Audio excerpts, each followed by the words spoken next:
close enough. Today on Locked On Red Wings, draft profiles on defenseman Stian Solberg and Adam Jiricek with Will Scouch of Scouching.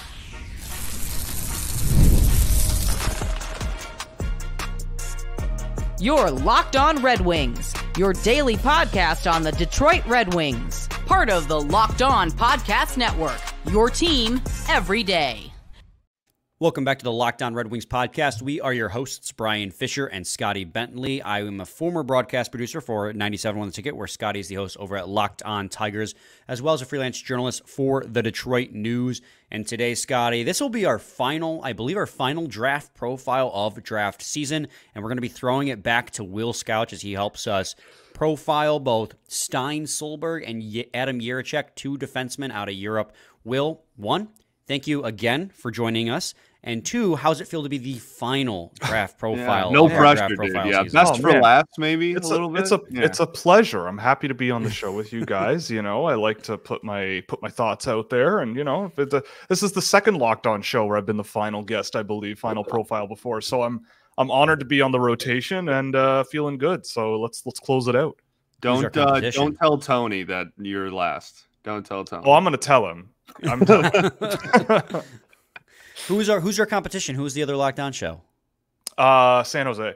Me and JD again. It's JD, always JD. Always JD. Yeah. Me and him are buds. He hooks me up pretty well. So he's a great dude. We just talk a lot of crap. We talk a lot of crap about him on the air, even though we love him. I'm down. Funny. I'm down. I do the same, even to his face. You know. Want to thank you guys for making Locked On Red Wings your first listen every day. We are free and available wherever you get your podcasts and on YouTube. Part of the Locked On Podcast Network, your team every day.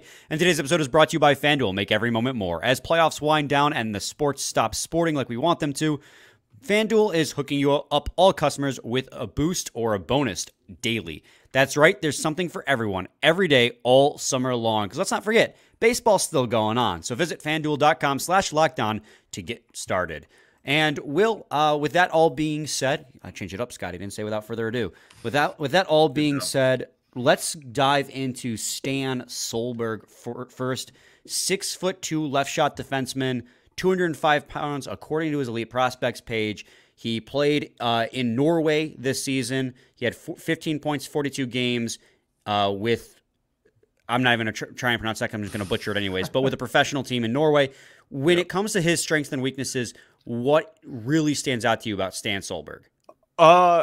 He's just so much fun in just like, if you're, this sounds bad, but I mean it positively. Like, if you're a cave person, he's awesome. Like, if you love guys who are thinking, I'm going to smash people and that's my job, and I also can smash a hockey puck myself, he's right there. Like, he is a guy who I could see certain NHL teams really, really, really, really, really valuing. He's a guy that I think grew on me over the course of the year. I think I remember watching him last year and kind of not seeing a whole lot, but he really upped the physical game this year. He really upped the just intensity level there.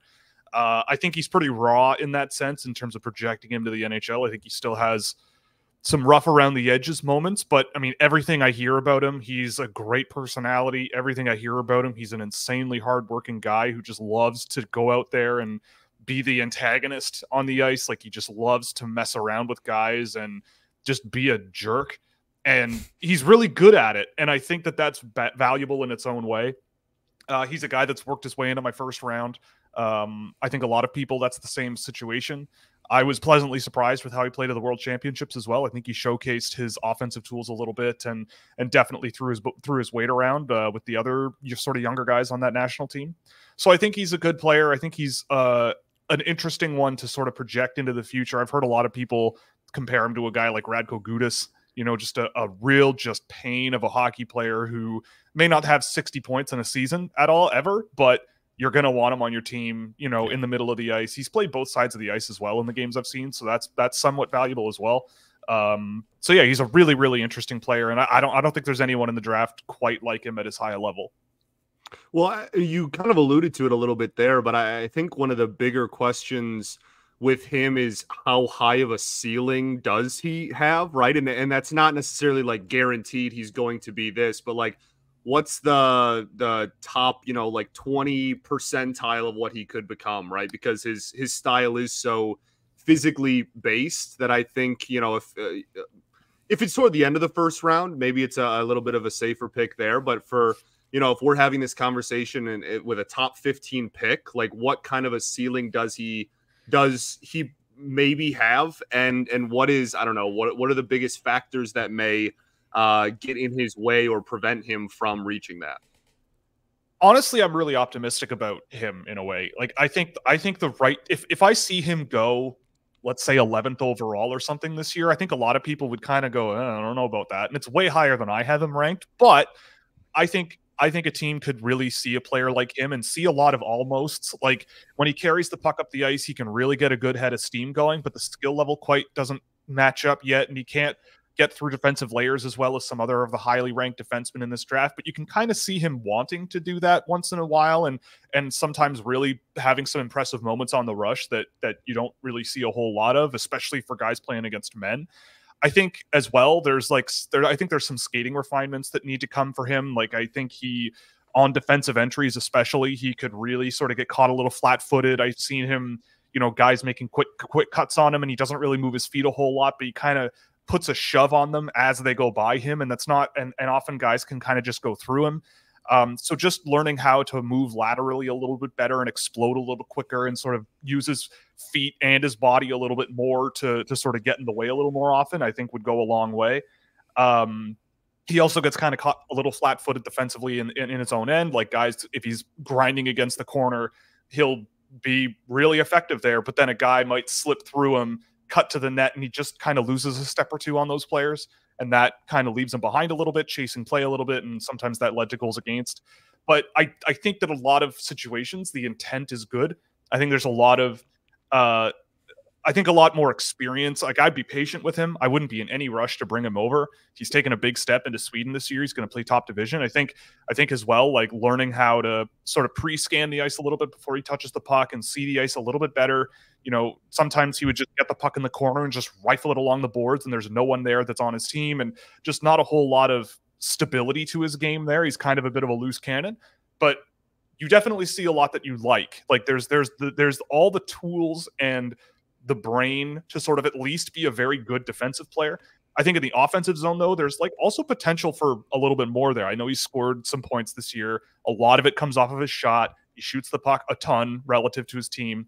But I think, you know, you'd like to see him maybe use a little bit more of his footwork to sort of juke off players, get up into the offensive zone a little bit more, try to make plays. He did that like a couple of times in the games I saw, but it wasn't quite, you know, it didn't stand out as much as a guy like, say, a Zane Parekh, who does that a lot and kind of really does really well doing that kind of thing.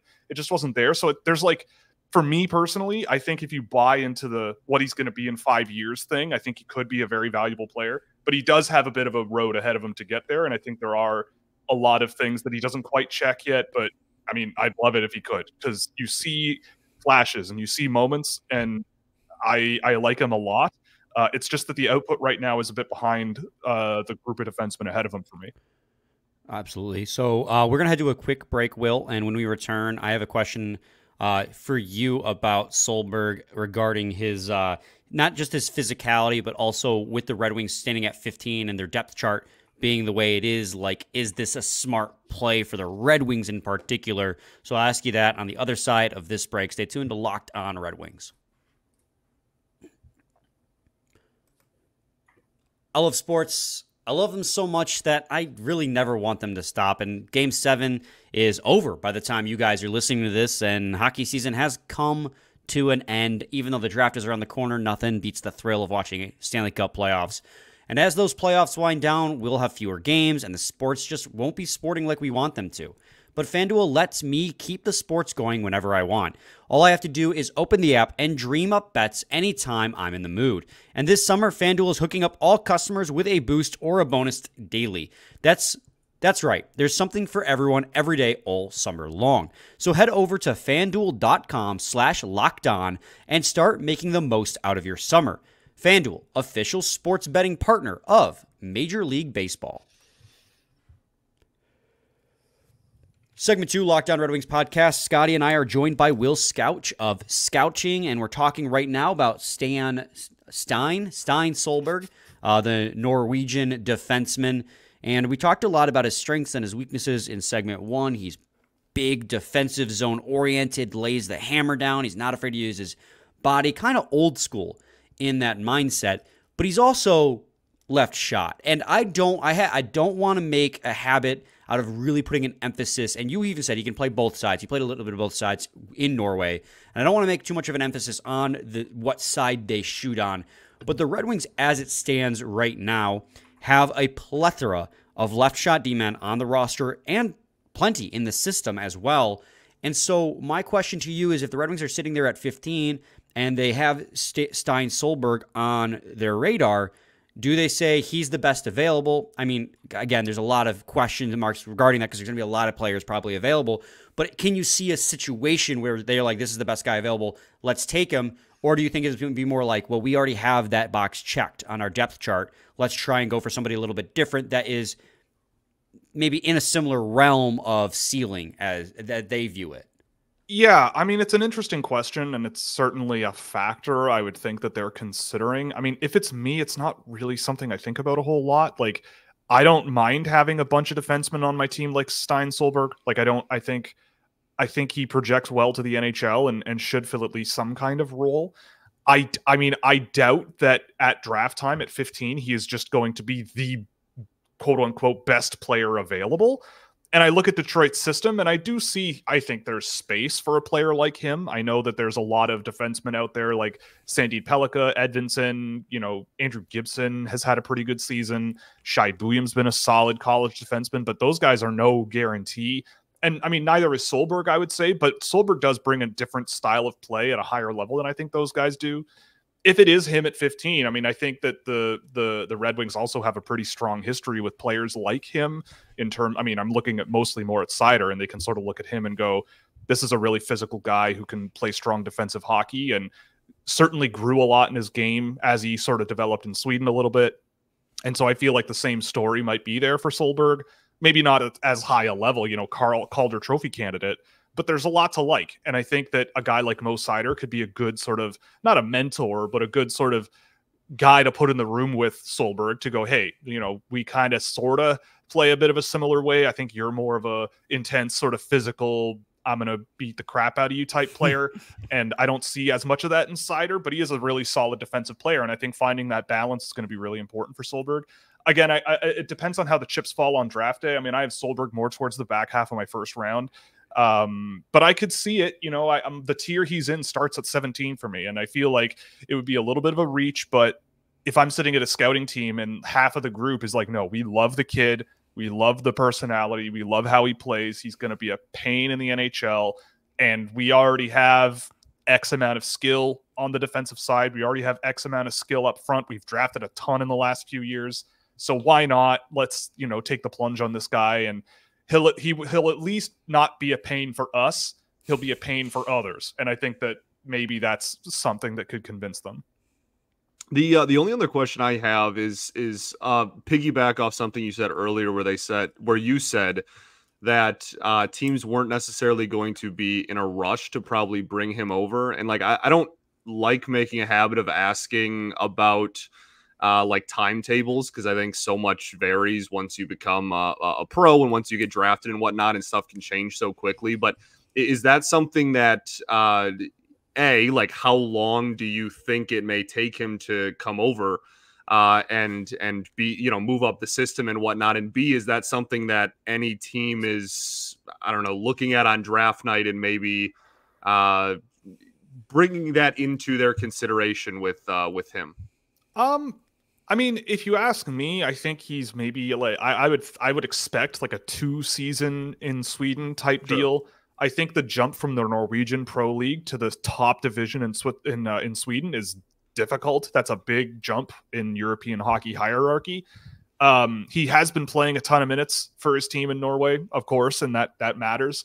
I feel like the speed of the game in Sweden and how sometimes he might have difficulty managing the puck, getting out of his own end, and and transitioning the puck up the ice. There are some difficulties there for him, and I feel like that could get exposed a little bit initially in Sweden. So I think next year might be more of like getting used to a top league style of play and just sort of learning to pick his spots a little better. And it might be a little bit up and down for him maybe, but I think the year after that, with a lot of experience, 40 or so games at that level, and you just sort of feel it out, make your mistakes, learn from them, and learn how to find that balance of how to play his style defensively at a high level. I think after 2 seasons, you might have a much better read on what you might see out of him. And I mean, the way I see it is like after the first, 5 players on any given list, like most of those guys aren't coming over to the NHL until 2 years from now, at least. Yeah. So it doesn't really matter to me, like no matter where the player comes from. I always sort of think, well, 2 years from now is kind of when I would really start to think about what I'm really getting out of this guy. So that's kind of where I come down on it. And maybe it factors in for people. I mean, maybe he could spend just a season in Sweden and come over and maybe a couple of years in the AHL from there. Or he has a phenomenal season next year after a great offseason. Who knows? Right. But realistically, based on how I see him now, I think we're looking at a solid season developing in Sweden and then a pretty good one after that, I would hope. And then from there, I would think it's possible he comes over.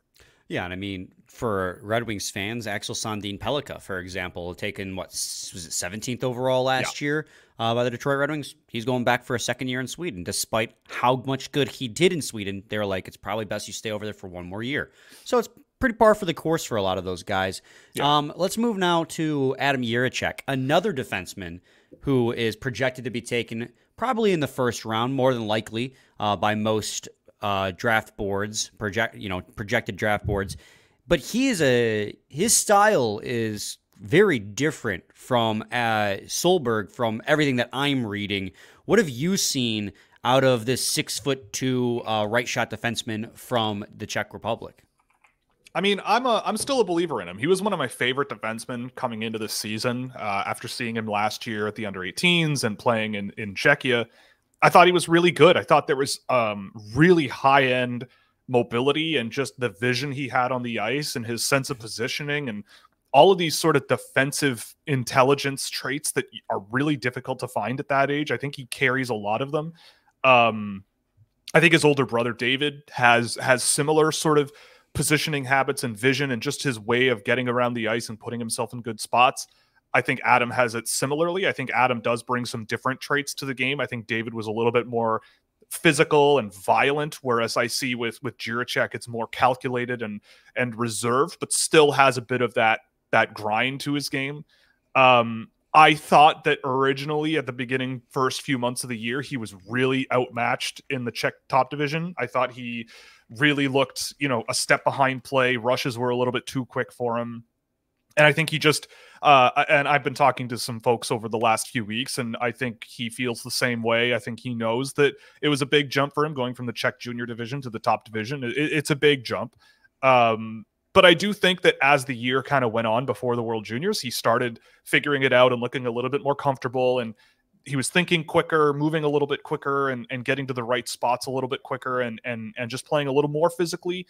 But and at the World Juniors, I thought he played really well. I thought the couple of games that he did get, he was one of the best players on the ice for that team. And I felt like that was kind of me going, all right, that's the player I remember, this really mobile, really physical, really intelligent defensive player that has some skill to him as well. Like this is a guy who also can juggle multiple passing options. He sees the ice pretty well. If he needs to, he can spot plays that keep things safe and maintain possession. But if he sees something maybe a little bit more up the ice and a little bit more, not risky, but a little bit more, I'm going to do things myself and get it up there, then he could try those things as well. So I think he kind of only was really scratching the surface of how he can sort of play hockey at the top division this season.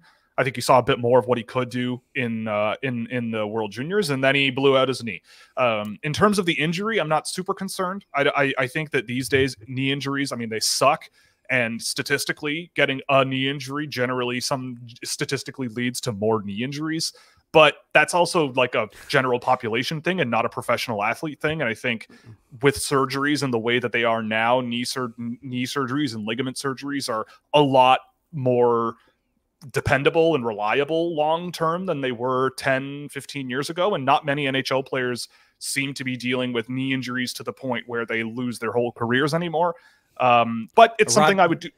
Look at Robbie Fabry, for example. He's had his ACL repaired 3 times, and he's still playing hockey. Exactly. He's still playing, right? I think Mason Shaw may be one where he's just blown out his knee a bunch of times, and that's it for him. But that's one.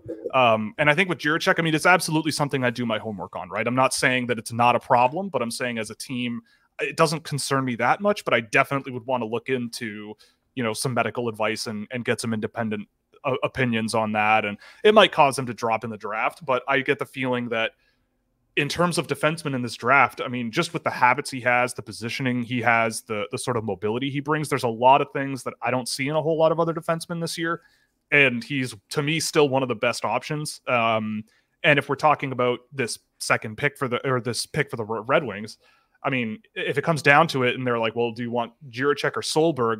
Solberg might be a safer choice, and you can sort of see what he's going to be in the NHL, but I think Jiricek has a really bright future ahead of him, assuming he stays healthy, just because of the habits and the tools and just the bright moments I've seen over the last 2 seasons with him. I just think that give him 5 years, and I think that he'll be a really, really interesting and intelligent sort of 200-foot guy who can eat a ton of minutes, and I think there's a really bright future for him. Awesome. We're going to head to another quick break, and when we return, I'm going to toss it to Scotty for the next question as we continue this draft profile on Adam Jiricek.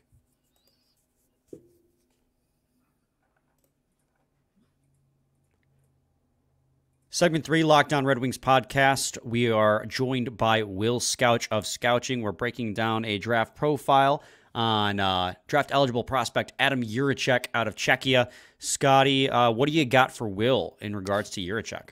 Yeah, well, we talked a lot before the break there just about the reasons that you're excited about him. I just really, in general, want to talk about the flip side, maybe some of the shortcomings. I mean, is it just as simple as the injury and a tough adjustment period to a higher league? Like, are those really the 2 biggest things, or is there something specifically on the ice that you notice that is maybe holding him back from being, I don't know, higher on draft boards or whatnot as well? I mean, I think there were things that definitely are a cause for concern. And I think a lot of it, I kind of do get a little bit concerned when I see issues that you're kind of hoping go away with more time. I think that that's a tricky area to project, but with him, a thing I noticed a lot was just on defensive entries and everything. Like, he'd get involved and be there. He's not a guy who sits back and plays passive defensively, but if he would stick check the puck, he would just slap the puck behind him and the guy would just go right through him and fetch the puck behind him. It's those little details where you're kind of going, all right, at the junior level, you might slap the puck away from that guy and be able to get him erased along the boards and your partner can fill in. But at the top level, like, those kinds of plays happened a lot and he got beat a lot on those plays. I think he was a bit hasty with moving the puck at the beginning of the year. He was kind of just rushing play a little bit and, trying these a little bit too risky of a play, bouncing pucks off the boards and putting pucks up the middle of the ice when there just wasn't a high percentage play there. But he does, I think, as the year went on, I think he got a lot more comfortable and I think he started seeing options in a little bit more of a projectable way, just sort of keeping things a little bit safer. So I guess it's a matter of, how do you value a player who may need to sort of cool it on the sort of risk taking right now, and then you sort of start at a lower baseline and work your way up? I think a lot of it, I have him ranked really high because I just don't see in terms of talent that there's a whole lot of things that I don't like about him. He's just a really smart positional defender. He's got the stick checking intensity. He's a physical player. He positions himself really, really well, and there's a bit of skill to him as well when he skates with the puck. So those are good fundamentals to build on. And I mean, I think the injury doesn't help, but there are, in terms of the talent, it's not necessarily that there's many issues there. It's just the way he sees the ice and the way he times his plays and how he executes them that are a bit of a gray area right now. And the good thing is, like, I'm not in a rush to bring him over either. Just like Solberg, like Jiricek, I would expect has a bit of a, not a tough season next year, but a one where he's trying to regain his form and get it comfortable again. Cause he will have missed like 8 or 9 months of hockey by the time he starts playing again. And that's a lot. And so I would think that you give him 2 or 3 years I feel like in the Czech Pro League, that's a pretty decent level for him to sort of get his feet wet, continue to get a little bit better, and sort of, again, like Solberg, learn how to pick his spots a little better, learn how to manage the puck a little bit better. Because, again, the talent is all there, I think. And I just think it's those little, like, fine details and just tweaking things a little bit here and there to really sort of capture the best parts of his game. Absolutely. Scotty, I think I've pretty much asked all the questions I want in regards to these two players. Do you have anything left? No, I mean, I was just going to ask kind of what tier you had Jiricek on draft night in terms of just draft position, just in general. Is there a certain, I don't know, group of 5 to 7 picks that you expect him to go in? I mean, where I expect him to go, I don't have a clue. I think it's, you know, you could ask probably 10 teams and 5 of them would say, yeah, we might not draft him until the late first round because of the injury. And it's a pretty traumatic injury. It didn't look very fun when he got it. He's been out for a really long time. And that might be cause for concern. Again, it's your first name off the board. And are you going to be the one that takes that risk? And for me, I mean, I kind of, as an independent person, I don't have inside knowledge about his medical status. So I just kind of go off of what I've seen of him over the last 2 seasons and where his game went this season and how he was at the World Juniors, and going, look, assuming he is healthy and assuming everything's going to be fine, it may push his NHL horizon out a little bit, but assuming that injury did not happen, where am I putting this guy? You know, because he might recover fully and be perfectly fine. So for me, I mean, I have him, I probably wouldn't touch him in the top 10 maybe, but I have him in that range as a guy who's like just a super high-end thinker and a really high-end sort of skater with some work to do. But, you know, if it's the mid-teens, you know, I think that that's a pretty decent range to start thinking about him. And I think if he's in the 20s, like, I get why he would be there, let alone first round. I get why teams would be a little sketched out. But I think he'd be really good value. You know, if you get a third pair defenseman with the 27th overall pick, not saying that's what Jiricek is, you've done well. And I feel like Jiricek has the potential to be more than that. Awesome. And so, like, my next question was going to be, like, you've obviously, this time of year is when you flourish. Like, this is your time of year, Will. This is when you're doing all your mock drafts. You're live, twice a week over at Scouching on social media. Yep. You know, who do you see outside of Jiricek and outside of Solberg? Who do you see as the likely candidates for the Red Wings at 15? I mean, I feel like there's going to be good players available. There's some players that are probably going to be available where I see similar players already in the system for Detroit. Like, I'm a huge fan of Alphonse Frey out of Sweden, but they just drafted Axel Sand and Pellikka, and I think there are similarities there. Not saying that that's a reason not to draft a player, but it might bump him down the priority list. I was on the show earlier talking about Michael Hage. It might be a little bit early to take him, but when I was going back and reviewing my video and reviewing the data for the final rankings and everything, he was really, really impressive. And I think he's a player that has a lot of potential and brings something they don't necessarily have a ton of. I wonder if a Consta Helenius will be available for Detroit in that range. And I feel like in there, he might make a little bit of sense.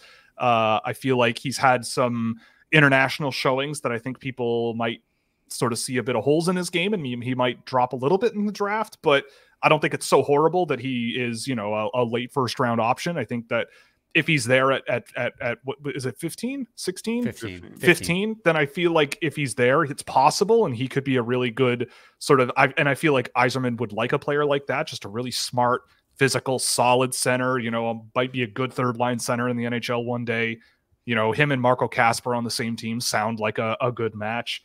But there's going to be a lot of good options, I think. And I think even if the name pops off the list and at the draft, everyone's like, whoa, and fans go, what in the hell are they thinking? It's a year where I think that could happen, and it kind of would make sense. If they go totally off the board and go for a guy like a Cole Baudouin or something at 15, I wouldn't do it.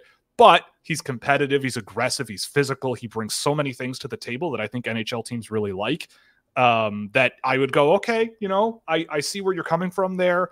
I have him lower, but sure, you know, and I think this year there's a lot of that. So I'm open for ideas, especially with Detroit. They kind of surprise people a lot with with the directions they go. But considering they drafted quite a few defensemen in the last few years, and they do kind of lack a little bit of like that offensive punch in their system, I feel like that's the direction I would go. And guys like Andrew Basha, even a Consta Hellenius, Michael Hage, Liam Greentree also comes to mind as maybe a good option for them. I think he's maybe more up the typical Red Wings alley of big, resilient, physical, offensive-leaning guy. But there's a lot of good options, and I don't think anything on draft day these days surprises me anymore, and I'm always curious to find out who goes where and why. Awesome. Scotty, you got anything else? I don't think so, man. We all will appreciate you as always. Of course. We won't wait until next summer to see you again. We'll sure. we won't wait until next draft season to have you back on. But appreciate the work as always. Yeah, of course. Anytime, guys.